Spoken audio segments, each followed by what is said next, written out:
Hi అండి అందరికీ. ఎలా ఉన్నారు? బాగున్నారా? మేమైతే చాలా బాగున్నాం. మీరు బాగుండాలైతే మనస్ఫూర్తిగా కోరుకుంటున్నాము. ఈరోజు స్నాక్స్ కిందైతే బ్రెడ్ బజ్జీలు వేయటానికైతే సిద్ధమైపోయామనమాట. నేను మా పిల్లలు. ఇంకా మా పిల్లలైతే రెడీగా నించున్నారు. ఎప్పుడొస్తది? ఎప్పుడు తిందామా అన్నట్టుగా. అందుకోసమని ఇవాళ వేడి వేడిగా బజ్జీలైతే వేస్తున్నా. అసలైతే డబల్ కా మీఠా చేద్దాం అనుకున్నాను. ఇంకా వర్షం బయట చల్లగా కూల్‌గా ఉంది కదా! అందుకోసమని బజ్జీలైతే వేస్తున్నాం. ఫస్ట్ టైం అనమాట వేయడము. ఎప్పుడూ వేయలేదు. అసలు తినలేదు కూడా ఇప్పటి వరకు వచ్చినాయి బ్రెడ్ బజ్జీలు. అందుకని ప్రయత్నం అయితే చేస్తున్నాను. మా పెద్దోడైతే తిన్నాడంట. బావుంటది మమ్మీ, బావుంటది మమ్మీ వెయ్యి అంటే సరేనే వేసాను. ఇంకైతే ఊరి నుంచి వచ్చాకైతే బాగా సిక్ అయిపోయామనమాట. ఇంకా నాకు కాళ్ళు నొప్పులు, రొంపలు, జ్వరాలతోటి ఉన్నాము. ఇంకా జ్వరాలతోటి అయితే ఉన్నాం కదా! అందుకని వేడివేడిగా బజ్జీలు అయితే వేసాననమాట. దీంట్లో జస్ట్ పెద్ద ఇంగ్రీడియంట్స్ కూడా ఏమి లేవండి. శనగపిండి, ఉప్పు, కారం, మన కారం తగ్గట్టు అల్లం వెల్లుల్లి పేస్ట్ అయితే వేసాను. మరీ జారుడుగా కాకుండా, దోసపిండిలా కాకుండా కొంచెం గట్టిగా కలుపుకోండి. అంటే మన బ్రెడ్‌కి పట్టాలి కదా అది. అదే శనగపిండి మొత్తం బ్రెడ్‌కి పట్టాలి కదా! అందుకని కొంచెం గట్టిగా కలుపుకోండి.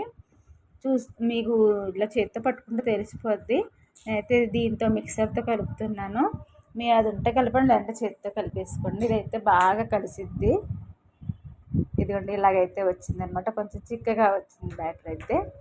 ఇంకెలా తీసి ముక్కలుగా మనకి ఏ టైప్ కావాలంటే ఆ టైప్ కట్ చేసి తీసుకోవచ్చు. నేనైతే ఇలాగా ఈ టైప్ అయితే కోసేసాను ముక్కలు. మన ఛానల్ అయితే సబ్స్క్రైబ్ చేసి సపోర్ట్ చేయండి, లైక్ చేయండి. మీరు ఇచ్చే ఒక్క లైకే నాకు చాలా ఇంపార్టెంట్. ఎందుకంటే ఒక్క లైక్ ఇస్తేనే ఎందుకంటే వీడియో అనేది ముందుకు వెళ్తుందనమాట. మీరు ఆ వీడియో చూసి లైక్ చేయండి. చివరి వరకు చూడండి. చివరి వరకు చూసి మన ఛానల్‌కి సపోర్ట్ చేయాలని మరీ కోరుకుంటున్నాను. మీరందరూ ఎలా ఉన్నారైతే మరొకసారి కామెంట్ సెక్షన్‌లో అయితే కామెంట్ చేయండి. నేను ఇంక ఈ బజ్జీలు వేస్తుంటే అయితే మా పెద్దోడైతే కంచం పట్టుకొని ఇంకా నా వెనకాలే ఉన్నాడు. మమ్మీ వేసేయి, మమ్మీ వేసేయి అనుకుంటూ. ఎందుకంటే వాళ్ళ కాలేజీ దగ్గర అస్తమాలు తింటారంట. బాగుంటుందని మా పెద్దోడైతే ఇంకా కంచం పట్టుకొని తిరిగేస్తున్నాడు. నేను వేస్తుండగానే ఒక వాయి తినేసాడు. ఎందుకంటే అంత బాగా వచ్చింది. టేస్ట్ మాత్రం నిజంగా చాలా టేస్టీగా ఉంది.